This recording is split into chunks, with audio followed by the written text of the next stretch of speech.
Good evening मेरे प्यारे बच्चों, कैसे हैं आप सब। उम्मीद करते हैं आप सब स्वस्थ होंगे, मस्त होंगे। इसी उम्मीद और आशा के साथ कि अभी तक का जितना भी सेशन हमने आप सबके बीच में प्रस्तुत किया है, आप सबके बीच में जितने भी सेशन लेके हम आए हैं, आपने सारे सेशन को अच्छे से एंजॉय किया होगा, आपने हर एक कॉन्सेप्ट को अच्छे से क्लियर किया होगा। और इसी उम्मीद और आशा के साथ आज का सेशन भी हम लोग स्टार्ट करेंगे। अभी तक हम लोग बात कर रहे थे बेटा क्लास 10 के मोस्ट इंपॉर्टेंट टॉपिक्स के और उनके मोस्ट इंपॉर्टेंट क्वेश्चंस के बारे में, जिसमें अभी तक बेटा हम लोगों ने दो चैप्टर्स के बारे में बात कर लिया है। पहला चैप्टर हमारा क्या था, लाइफ प्रोसेस, और दूसरा चैप्टर हमारा क्या था, न्यूरल कंट्रोल एंड कोऑर्डिनेशन।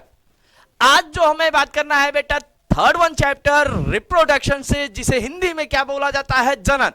तो बेटा आज का जो कॉन्सेप्ट है, इसे स्टार्ट करने से पहले बेटा जितने भी लोग अभी तक हमारे लाइव सेशन में जुड़ चुके हैं उन सभी से मेरा ये अनुरोध होगा बेटा, मेरा ये तहे दिल से ये अनुरोध है कि बेटा आप सब हमारे आज के सेशन को ज्यादा से ज्यादा लाइक करते चलिए, सब्सक्राइब करते चलिए और शेयर करते चलिए।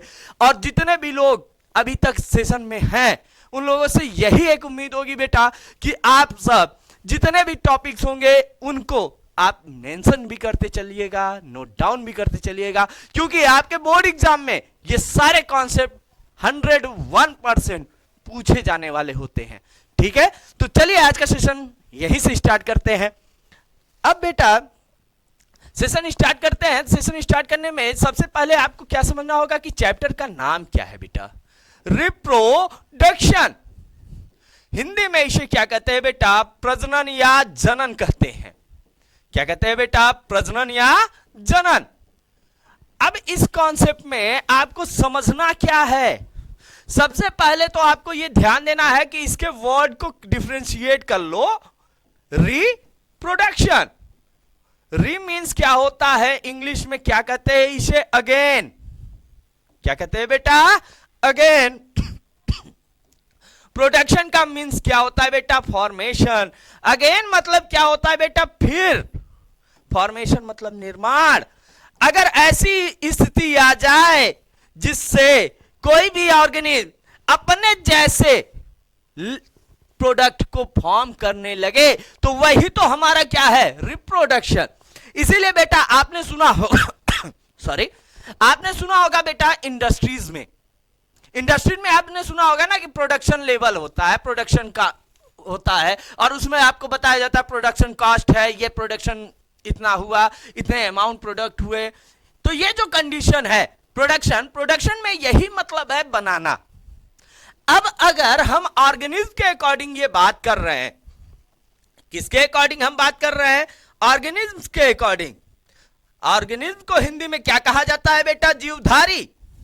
अगर हम जीवधारियों के आधार पे बात कर रहे हैं तो रिप्रोडक्शन को हमें क्या करना है बेटा, जनरली दो कॉन्सेप्ट में समझना है। एक हमारा क्या होगा, एसेक्सुअल रिप्रोडक्शन, और दूसरा हमारा क्या होगा, सेक्सुअल रिप्रोडक्शन। एक सेक्सुअल को हम लोग क्या कहते हैं, अलैंगिक जनन, और सेक्सुअल को हम लोग क्या कहते हैं, लैंगिक जनन। लैंगिक और अलैंगिक के कॉन्सेप्ट को आपको यहां समझना होगा। अब यहां पे बेटा आपको क्या करना है, एसेक्सुअल को भी डिवाइड करना है और सेक्सुअल को भी डिवाइड करना है। किसके बेसिस पे, plants and animals. But asexual reproduction is generally placed in lower organism, not in higher। यानी अगर बेटा हम asexual reproduction की बात कर रहे हैं तो वो हमें लोअर ऑर्गेनिज्म की ही बात करनी होगी, हायर में नहीं। यानी जहां पे बेटा टिश्यू सिस्टम स्टार्ट हो जाएगा, ऑर्गन लेवल स्टार्ट हो जाएगा, ऑर्गन लेवल ऑर्गेनाइजेशन जहां से स्टार्ट हो रहा है वहां से आपको सेक्सुअल की बात करनी हो जाती है, और जहां तक टिश्यू लेवल ऑर्गेनाइजेशन है वहां तक आपको किसकी बात करनी होती है, एसेक्सुअल रिप्रोडक्शन। ठीक है, तो अब यहां पे ये दोनों कॉन्सेप्ट आपको क्लियर रखना है। तो चलिए अब सेशन में आपसे हम पहले बात करते हैं बेटा प्लांट्स में, यानी बेटा पादपों में जो बेस्ट कंडीशन है इसे समझना है। अब भाई पादपों में आपको क्या करना है, दो तरीके से रिप्रोडक्शन डिवाइड कर देना है। एक हमारा क्या होगा, एसेक्सुअल, और दूसरा हमारा क्या होगा, सेक्सुअल, यानी अलैंगिक, और दूसरा क्या होगा, लैंगिक। अलैंगिक और लैंगिक जनन की बात करेंगे। ठीक है, अलैंगिक जनन में बेटा अब एक स्पेशलाइज कंडीशन होता है वेजिटेटिव प्रोपेगेशन। क्या होता है बेटा? Vegetative propagation. इसे क्या कहते हैं बेटा? वर्धी जनन या कायिक जनन। ये जरूर ध्यान दीजिएगा, वर्धी या कायिक जनन करके एक क्वेश्चन पूछ लेता है, जिसमें बेटा आपको क्या करना होगा, यहां पे आपको कई कॉन्सेप्ट ध्यान देने होते हैं, जैसे कटिंग ध्यान देना होगा आपको, और क्या ध्यान देना होगा? ग्राफ्टिंग ध्यान देना होगा आपको, और क्या ध्यान देना होगा? लेयरिंग ध्यान देना होगा। यानी ये 3 स्पेसिफिक कंडीशंस होते हैं किसके? वेजिटेटिव प्रोपेगेशन के। लेकिन जब आप एस सेक्सुअल की बात करेंगे तब यहां पे आपको क्या करना होगा? नर यानी मेल पार्ट को अलग करना होगा, और किसको? मादा यानी फीमेल पार्ट को। मेल और फीमेल को आप अलग करेंगे, जिसमें नर में आपको यहां पे क्या समझना होगा बेटा? यहां आपको समझना होगा पुंकेसर। किसके बारे में? पुंकेसर। और फीमेल में किसके बारे में? स्त्री केसर। इसे इंग्लिश में क्या कहेंगे? Male gametophyte. किसके बारे में आपको बेटा समझना होगा? मेल गैमेटोफाइट, और इसमें फीमेल गैमेटोफाइट। ये ठीक है। अब मेल और फीमेल गैमेटोफाइट का कॉन्सेप्ट आपको क्लियर करना होगा। अब जब आप ये कॉन्सेप्ट क्लियर करेंगे तब बेटा यहां पे आपको क्या समझना होगा? फर्टिलाइजेशन। किसकी बात समझना होगा बेटा? फर्टिलाइजेशन, जिसे हम लोग क्या कहते हैं बेटा? निषेचन। किसकी बात करेंगे? निषेचन। अब बेटा फर्टिलाइजेशन में भी यहां पे आपको क्या समझना है? फर्टिलाइजेशन प्रोसेस समझना है। क्या समझना होगा बेटा आपको? Fertilisation process. निषेचन प्रक्रिया। और आपको क्या समझना होगा बेटा? Fertilising agent. क्या समझना होगा? Fertilising agent. निषेचन कारक के बारे में। इसके बाद बेटा आपको क्या समझना होगा? Fertilising factors. निषेचन जनक। अब ये जो आपको कॉन्सेप्ट समझने हैं, इनमें ये आपको समझना है कि भाई ये क्या होंगे। अब अगर आपको फर्टिलाइजेशन एजेंट की बात करें तो यहां पे आपको क्या समझना होगा? एजेंट में एयर यानी वायु, वाटर जिसे आप क्या कहोगे? जल, इंसेक्ट, कीट। ये स्पेसिफिक होते हैं बेटा, लेकिन कुछ कंडीशंस में एनिमल्स भी आते हैं कि जो फर्टिलाइजेशन जंतु भी कराते हैं। और एक कंडीशन स्पेसिफिक आपको याद रखना है, जो एलिफेंट हाथी कराता है, जो कि किसमें कराता है? हमारे संसार के सबसे बड़े फूल रेफ्लेशिया में कराता है। यानी ये किसमें कराता है? रेफ्लेशिया। ठीक। अब फर्टिलाइजिंग एजेंट ये हो गए। फर्टिलाइजेशन फैक्टर में यानी टाइप्स ऑफ फर्टिलाइजेशन की कंडीशन की बात हो जाती है, जिसमें आपको क्या करना होगा कि आपको 2 तरीके से फर्टिलाइजेशन समझना होगा। एक क्या होगा? ऑटोगैमी। और यहां पे बेटा 2 कंडीशन आएंगे। क्रॉस पल, ये सेल्फ कहलाता है बेटा, और ये क्या कहलाता है? क्रॉस। क्रॉस में 2 कंडीशन। एक क्या आएगा? एक आएगा आपका बेटा जिटेनोगैमी, और दूसरा क्या आएगा? जेनोगैमी। तो ये जो कंडीशन है बेटा, ये आपको जरूर ध्यान देने होंगे। और इसके बाद जैसे ही आप फर्टिलाइजेशन समझ लेंगे, आप फर्टिलाइजेशन के स्टेप्स को क्लियर कर लेंगे कि भाई फर्टिलाइजेशन में आपको क्या क्या करना है, कि भाई फर्टिलाइजेशन प्रोसेस क्लियर करना है, फर्टिलाइजेशन एजेंट क्लियर करना है, फर्टिलाइजिंग फैक्टर्स करना है, टाइप्स ऑफ फर्टिलाइजेशन करना है। अब जैसे ही आप ये कॉन्सेप्ट क्लियर करेंगे, इसके बाद आपको बेटा क्या ध्यान देना होगा? एम्ब्रियो के बारे में, यानी किसके बारे में? भ्रूण। और भ्रूण के बाद आपको यहां बेटा क्या ध्यान देना होगा? यहां आपको ध्यान देना होगा फ्रूट, फल के बारे में। और जैसे ही फल की आप बात करते हो बेटा, तो यहां फल के टाइप्स आपसे पूछ लेता है। एक पूछता है ट्रू फ्रूट, दूसरा फॉल्स फ्रूट, सत्य फल और असत्य फल, ये ध्यान दीजिएगा।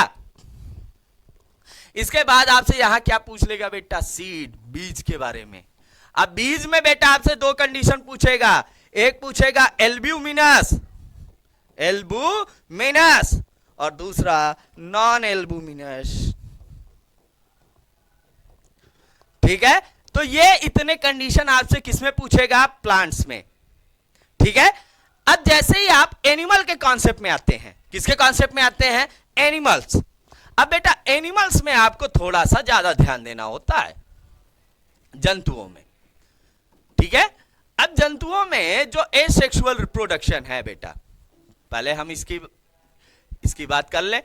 अब बेटा एसेक्सुअल जो रिप्रोडक्शन है, इसमें कई स्टेप्स आते हैं। जैसे पहला क्या आएगा बेटा आपका, फिजन, जिसे खंडन कहते हैं या खंडी भवन कहते हैं।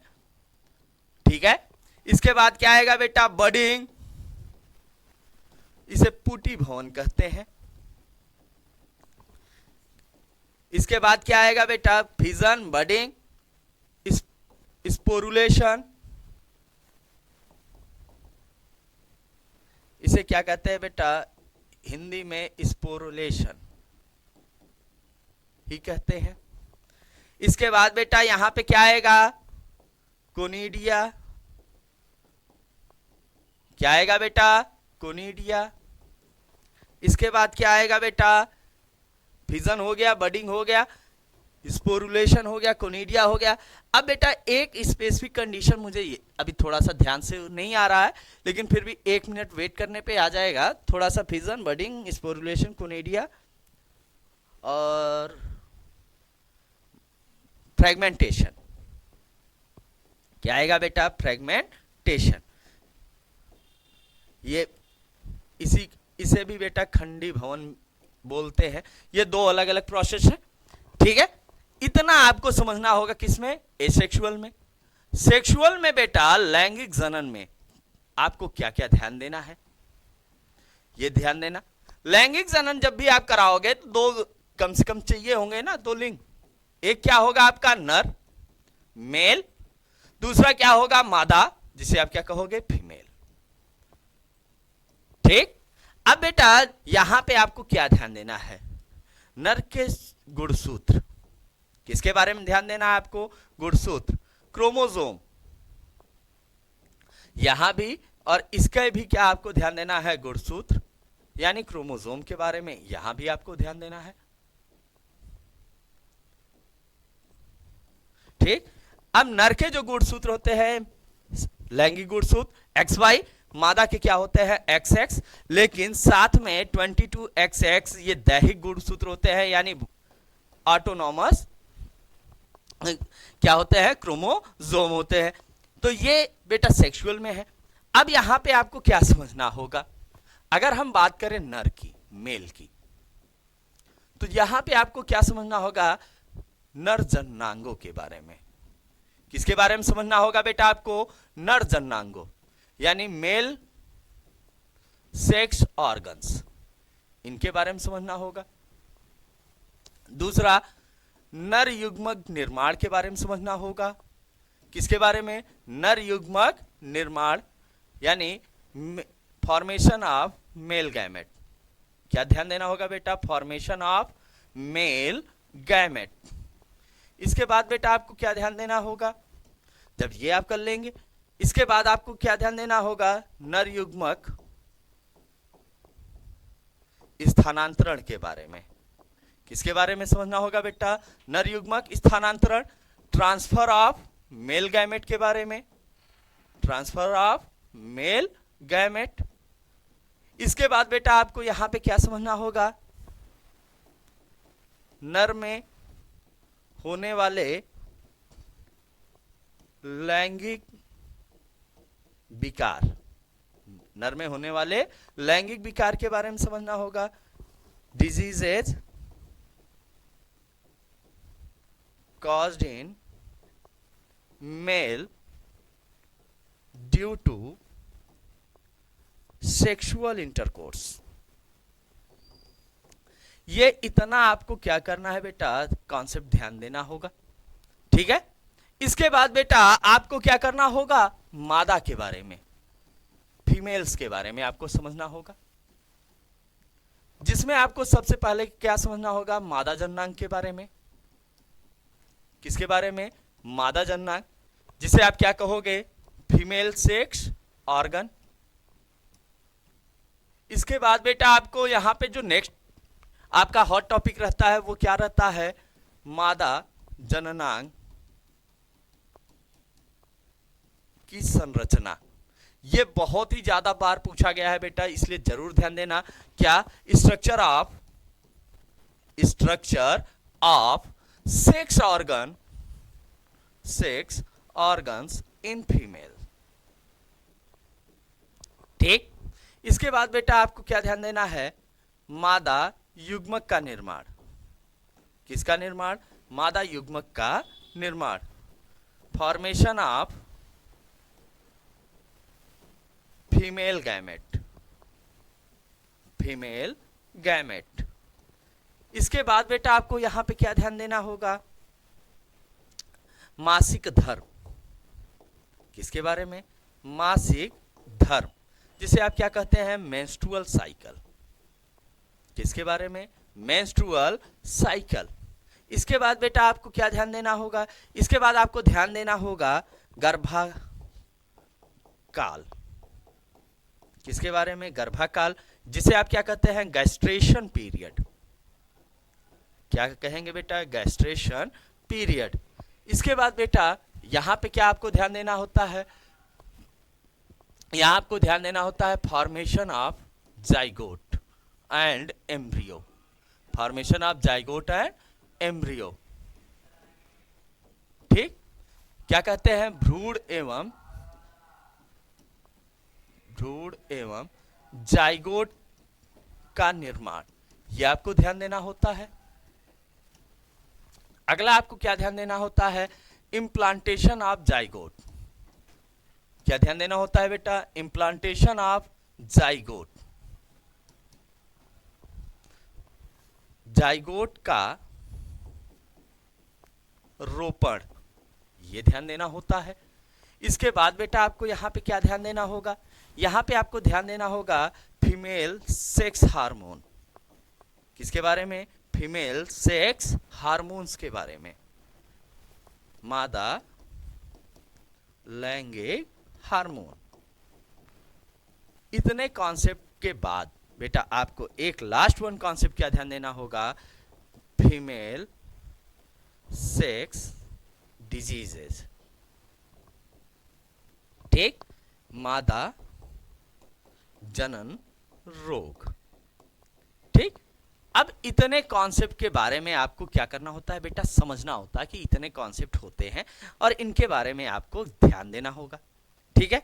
अब बेटा इसके बाद आपको क्या करना होता है, मोस्ट इंपॉर्टेंट क्वेश्चंस ध्यान देने होते हैं, जिसमें क्वेश्चन नंबर 1 आपका क्या होता है,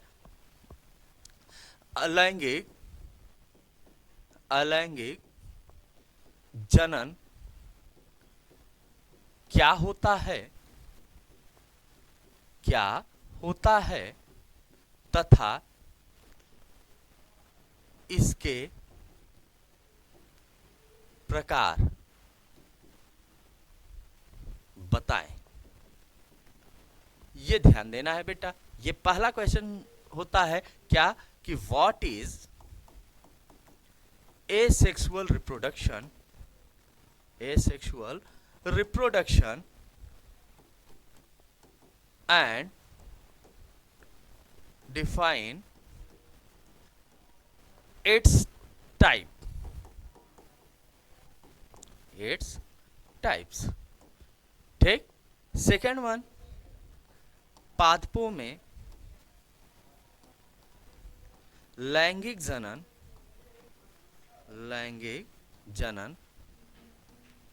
क्या है स्पष्ट करें।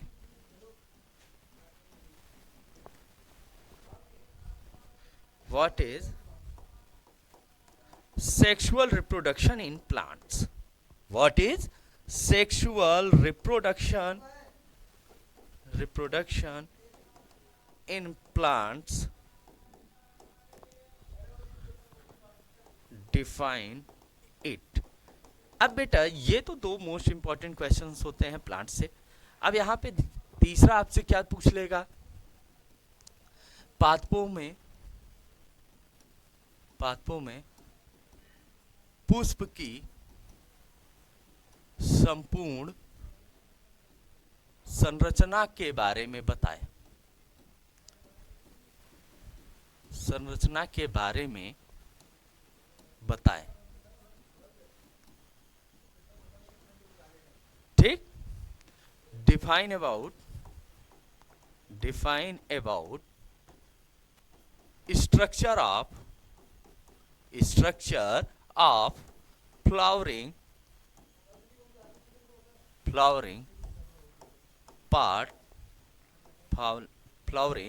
parts of plant.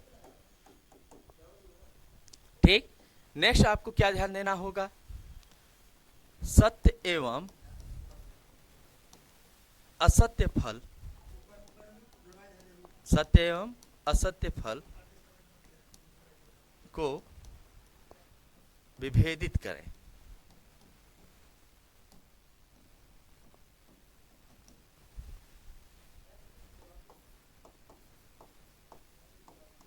Differentiate about true and false fruit. ठीक. अब ये इतने इंपॉर्टेंट टॉपिक होते. ठीक. अब इसके बाद बेटा आपको यहां पे अगला क्वेश्चन क्या ध्यान देना होता है, मनुष्य के नर जननांग के बारे में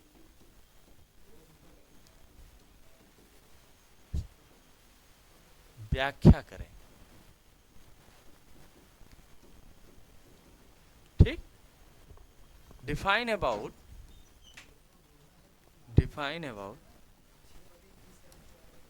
male sex organ in human. ठीक. नेक्स्ट बेटा आपका क्या होगा, मनुष्य में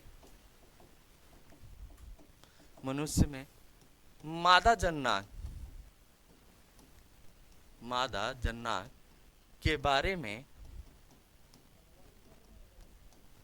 स्पष्ट करें.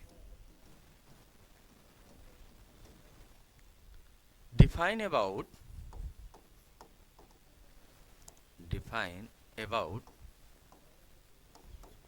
Female sex organ in human. Next आपका क्या होगा बेटा, मासिक धर्म क्या होता है, स्पष्ट करें.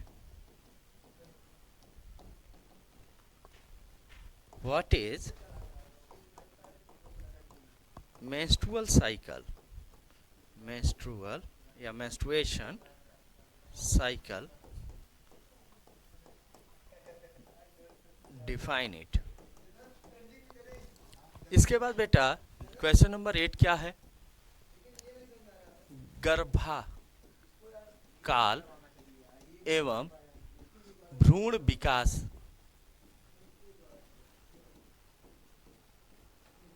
की व्याख्या करें. ठीक. क्या है बेटा, define about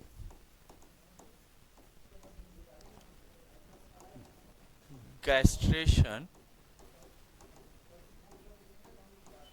period and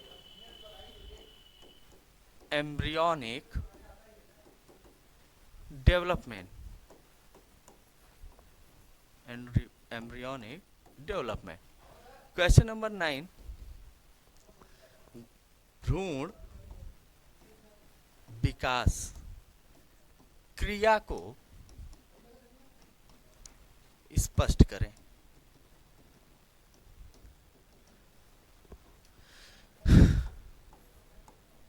define about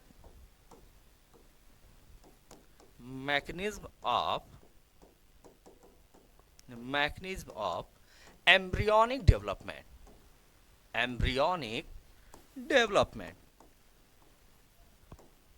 ठीक, अब ये इतने पॉइंट्स होते हैं बेटा। इसके बाद बेटा पॉइंट्स क्या आते हैं, क्या कि भाई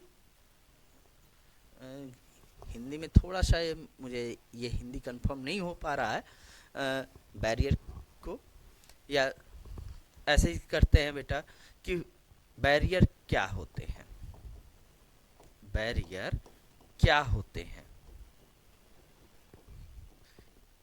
इनके प्रकार बताएं। बैरियर क्या होते हैं, इनके प्रकार बताएं। What is barrier? Barrier and define it's type. ठीक, अब बेटा इसमें आपको टाइप्स के बारे में, हर एक कॉन्सेप्ट के बारे में बताना होगा। तो ये तो बेटा कुछ स्पेसिफिक कंडीशंस हैं जिनके बारे में आपको जानना होगा। ठीक, अब बैरियर में भी आपको बेटा बैरियर के प्रकार जब आप बताओगे ना, टाइप्स ऑफ बैरियर, तो उसमें कई टाइप्स आते हैं, जैसे मेडिसिनल आता है, फिजिकल आता है, केमिकल आता है, या आईयूडीएस होते हैं, इंट्रायूट्राइन डिवाइसेस होते हैं। इनके बारे में आपको क्या करना होता है बेटा, बतलाना होता है। ठीक है, तो बेटा अभी तक हम लोगों ने आपसे क्या बात किया, आज के चैप्टर में, आज के कॉन्सेप्ट में मैंने आपसे बात किया कि सेक्सुअल रिप्रोडक्शन और एसेक्सुअल रिप्रोडक्शन, इनके टाइप्स के बारे में, इनके कंडीशंस के बारे में।